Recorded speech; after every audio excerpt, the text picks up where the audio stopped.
Good morning students. आपको सारे notes, videos, books वगैरह मिल गई होंगी। बेसिकली थोड़ा सा मेरे बारे में बताता हूँ। मेरा नाम पुनीत है। एमबीए का क्लासेस लेता हूँ। 2006 से पढ़ा रहा हूँ। 20 इयर्स का मेरे को एक्सपीरियंस है। वीजू, Poornima, JECRC, Arya, ILM, IRM, IPS business school, सब में मैं जा रहा हूँ और एज अ गेस्ट फैकल्टी पढ़ा रहा हूँ। और इवनिंग में मेरा क्लासेस चलता है, ऑनलाइन ऑफलाइन रिकॉर्डेड, तीनों मोड पे क्लासेस चलता है। उसके अलावा एक टॉप कॉलेज है एमबीए का, आईएम अहमदाबाद, वहां मैं बच्चों को हर साल लेके जाता हूँ। मुंबई में एआई यूनिवर्सल, यहाँ पे गेस्ट पढ़ा रहा हूँ मैं। जेईसीआरसी में पढ़ा रहा हूँ, आर्या कॉलेज में पढ़ा रहा हूँ। इन कॉलेजेस में मैं पढ़ा रहा हूँ। देखिए, राइटर भी हूँ। 2008 से मैंने बुक्स वगैरह लिखना स्टार्ट कर दिया था। यूट्यूब पे सारे वीडियोस मिल जाएंगे, रिकॉर्डेड लाइव लेक्चर सब कुछ मिल जाएंगे। बस एक छोटा सा इंपॉर्टेंट डिस्कशन आप लोगों से करना था।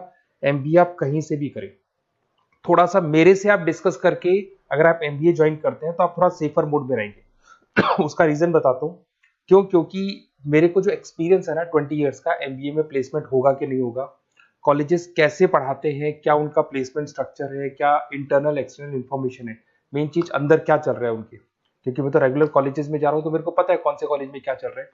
तो आप मेरे से थोड़ा सा एडवाइस लेके अगर आप एडमिशन लेते हैं तो थोड़ा सा सेफर जोन में रहेंगे। बाकी आपके डिस्टेंस के ऑनलाइन के एडमिशन, मणिपाल हो गया, एमएटी हो गया, ज्ञान विहार हो गया, तो यहाँ भी आपको अवेलेबल हो जाएंगे। तो आप अगर एडमिशन लेते हैं तो प्लीज मेरे से कंसल्ट करना। हो सकता है कि मैं आपको एक बेस्ट कॉलेज बता पाऊं और एक सेफर जोन में लेके जा पाऊं। क्योंकि एडमिशन लेने के बाद बच्चों को लगता है कि यार गलत जगह चले गए। Okay, best of luck. मेरा नंबर आपके पास है। साथ के साथ अगर आपको कोई और क्वेरी चाहिए तो मेरे को व्हाट्सअप करें या कॉल कर सकते हैं। Okay, best of luck. इस चर्चा में आपका स्वागत है। सोचिए, एक कंपनी है जिसके पास एक जबरदस्त प्रोडक्ट है। इंडस्ट्री के कुछ सबसे टैलेंटेड और मेहनती सेल्स के लोग हैं। फिर भी वो हर साल अपने टारगेट से चूक जाती है। ऐसा क्यों होता है? आज हम इसी पहेली को सुलझाने की कोशिश करेंगे और इसका जवाब छिपा है एक ऐसे शब्द में जिसे अक्सर थोड़ा बोरिंग समझा जाता है, ऑर्गेनाइजेशन या संगठन। हमारे पास principles and significance of sales organization नाम के एक दस्तावेज से कुछ जरूरी जानकारियां हैं और ये हमें बताएंगी कि एक बेहतरीन टीम और बेहतरीन नतीजों के बीच का जो फासला है उसे एक मजबूत ढांचा कैसे भरता है। तो चलिए इस अदृश्य लेकिन सबसे ताकतवर चीज की तह तक जाते हैं। सबसे पहले ये समझते हैं कि जब हम कहते हैं सेल्स ऑर्गेनाइजेशन तो इसका असल मतलब है क्या? बिल्कुल, सीधे शब्दों में कहें तो ये बिक्री से जुड़ी सभी गतिविधियों और लोगों को मतलब एक साथ एक सिस्टम में पिरोने का तरीका है। एक सिस्टम। हाँ, और मकसद साफ है, कंपनी के बिक्री लक्ष्यों को सबसे असरदार और कुशल तरीके से हासिल करना। यहां सिस्टम शब्द बहुत जरूरी है। ये सिर्फ लोगों का एक झुंड नहीं है, बल्कि एक सोची समझी मशीनरी है। एक ऐसी मशीनरी जहां हर पुर्जे को पता है कि उसका काम क्या है और वो पूरी मशीन में कहां फिट होता है। इसे अक्सर एक स्पोर्ट्स टीम से जोड़ा जाता है कि हर खिलाड़ी की अपनी पोजीशन होती है, कोई डिफेंडर है, कोई स्ट्राइकर, और सब मिलकर टीम को जिताते हैं। ये सुनने में तो अच्छा लगता है, पर क्या इसमें एक खतरा नहीं है? कैसा खतरा? देखिए, स्पोर्ट्स में नियम और मैदान तय होते हैं, पर बिजनेस का मैदान तो हर दिन बदलता है। तो क्या एक तय ढांचा टीम को इनफ्लेक्सिबल या कहूं तो धीमा नहीं बना देता? आपने बिल्कुल सही नब्ज पकड़ी है। और यहीं पर एक अच्छे और एक बुरे संगठन का फर्क पता चलता है।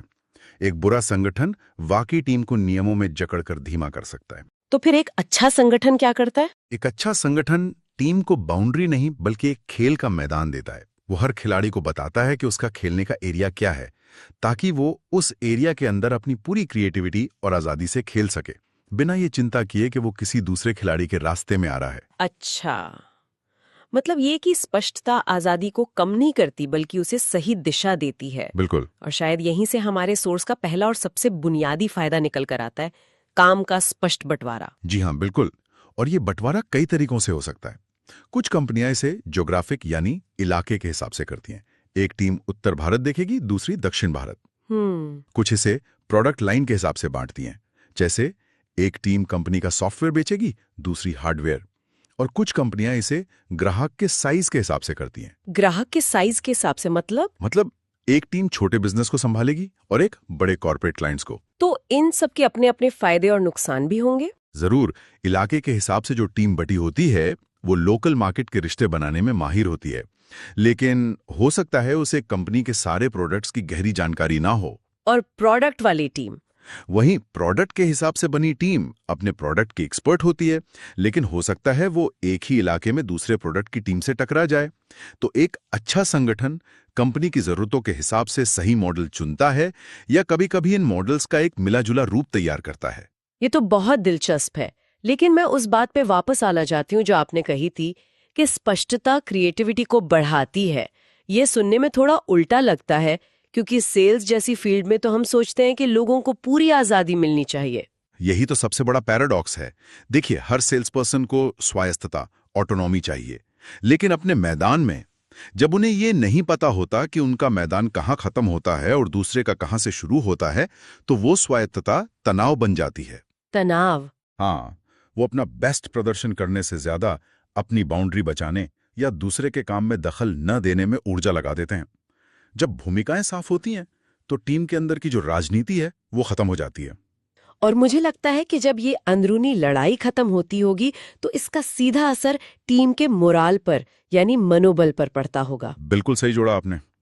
एक प्रेरित टीम ही तो असल में नतीजा देती है। देखिए, जब हर किसी को पता होता है कि उसका काम क्या है, उसे किसे रिपोर्ट करना है और अच्छा काम करने पर उसे क्या मिलेगा, प्रमोशन, इंसेंटिव, तो एक भरोसे का माहौल बनता है। सही बात है। अनिश्चितता किसी भी कर्मचारी के लिए सबसे बड़ा तनाव है।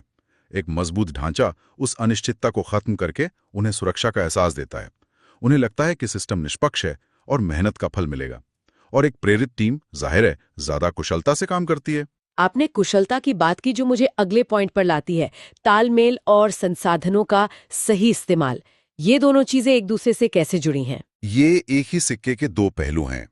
अच्छा तालमेल मतलब टीम के अंदर और मैनेजमेंट के साथ जानकारी का खुला और तेज प्रवाह। जब ये तालमेल होता है तो संसाधनों की बर्बादी अपने आप रुक जाती है। क्या इसे किसी उदाहरण से समझा सकते हैं? जरूर। मुझे एक सॉफ्टवेयर कंपनी का किस्सा याद है। उनके एक सेल्स पर्सन को फील्ड में पता चला कि उनका एक बड़ा ग्राहक उनके कॉम्पिटिटर के प्रोडक्ट पर शिफ्ट होने की सोच रहा है। ओके। और वजह थी कि कॉम्पिटिटर के प्रोडक्ट में एक नया फीचर था। अब देखिए, एक बिखरी हुई टीम में ये जानकारी शायद उसी सेल्स पर्सन तक रह जाती या ज्यादा से ज्यादा उसके मैनेजर तक पहुंचकर फाइलों में दब जाती। लेकिन एक अच्छे सिस्टम में क्या हुआ? उनके बेहतरीन तालमेल की वजह से ये फीडबैक तुरंत सेल्स हेड से होते हुए प्रोडक्ट डेवलपमेंट टीम तक पहुंचा। उन्हें समझ आ गया कि बाजार में क्या बदल रहा है। हाँ। अगले 3 महीनों में उन्होंने अपने सॉफ्टवेयर में वैसा ही बल्कि उससे भी बेहतर फीचर जोड़ दिया और उस ग्राहक को खोने से बचा लिया। ये होता है एक संगठित सिस्टम का कमाल। जानकारी सही समय पर सही जगह पहुंचती है और कंपनी तेजी से फैसले ले पाती है। कमाल है। ये तो बिजनेस के लिए एक नर्वस सिस्टम की तरह है, जो हर हिस्से से सिग्नल लेकर दिमाग तक पहुंचाता है। बिल्कुल। और संसाधनों की बर्बादी वाली बात, ये तो मैंने खुद अपनी आंखों से देखी है। एक ही क्लाइंट को एक ही कंपनी के 2 अलग-अलग लोग कॉल कर रहे हैं। ये न सिर्फ शर्मिंदगी की बात है, बल्कि कंपनी की इमेज के लिए कितना बड़ा नुकसान है। बहुत बड़ा नुकसान। इससे न सिर्फ कंपनी का समय और पैसा बर्बाद होता है, बल्कि ग्राहक के मन में कंपनी की एक गैर पेशेवर और अस्त-व्यस्त छवि बनती है। उसे लगता है कि इस कंपनी में किसी को पता ही नहीं है कि कौन क्या कर रहा है। सही बात है। एक संगठित ढांचा ये पक्का करता है कि ग्राहक को एक जैसा और पेशेवर अनुभव मिले, चाहे वो किसी से भी बात करें। ये ब्रांड की विश्वसनीयता बनाने के लिए बहुत जरूरी है। तो अब तक हमने समझा कि एक अच्छा ढांचा टीम में स्पष्टता लाता है, उन्हें प्रेरित करता है और कंपनी के अंदर तालमेल बिठाकर पैसे और समय की बर्बादी रोकता है। अब उन फायदों की बात करते हैं जिनका सीधा असर कंपनी की बॉटम लाइन यानी मुनाफे पर पड़ता है, जैसे बिक्री लक्ष्यों को हासिल करना और मैनेजमेंट का टीम पर बेहतर नियंत्रण। ये एक स्वाभाविक नतीजा है।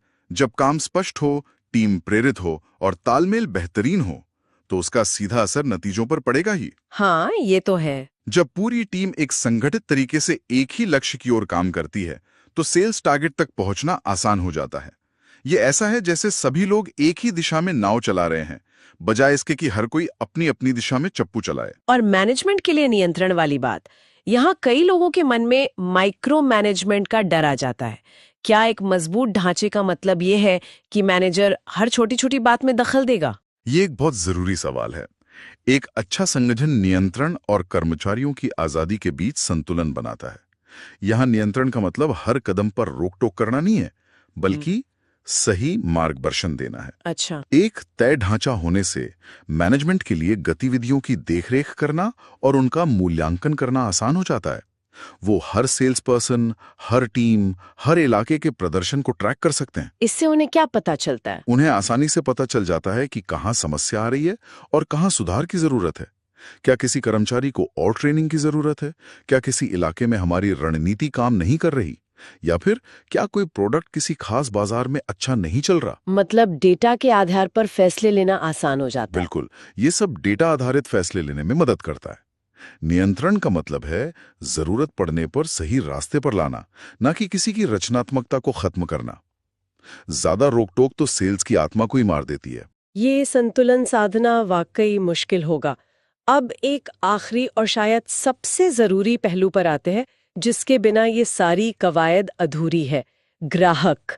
सोर्स में एक बिंदु है, बेहतर ग्राहक कवरेज। इसका क्या मतलब है? इसका मतलब बहुत गहरा है। अगर कोई संगठन ना हो तो सेल्स के लोग अक्सर उन्हीं इलाकों या ग्राहकों पर ध्यान देते हैं जहां से उन्हें आसानी से बिक्री मिल जाती है, जिसे लो हैंगिंग फ्रूट कहते हैं। हाँ बिल्कुल।